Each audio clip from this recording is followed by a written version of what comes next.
Gazteluzar, 500 urte bidasoari begira. Eguzkiak gogotsu jotzen zuen 2022ko ekaineko goiza hartan. Aniztasuneko 4. mailako ikasleak eta irakasleak, egun luzea eta gogorra igaro ondoren, patiora irten ginen, saskibaloira, jolastera eta bide batez erlaiatzera ere. Hartan geundela, baloia gertu dagoen Gazteluzarreko eraikuntzara erori zitzaigun, eta ikasle batzuk haren bila irten ziren, korrika eta presaka.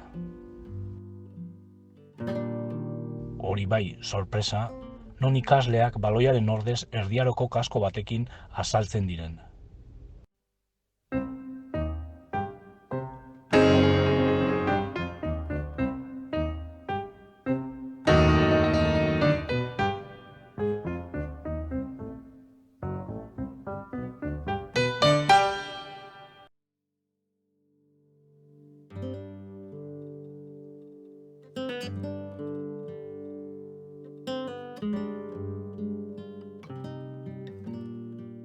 Ikasleak ikertzen jartzen dituzte, lehenengo liburutegian eta ondoren ordenagailuetan, aurkitutakoak zein harreman duen gazteluarekin jakiteko asmoz. Ura bai ustekabea, kaskoaren jabea Miguel Danbulodi omen zelako.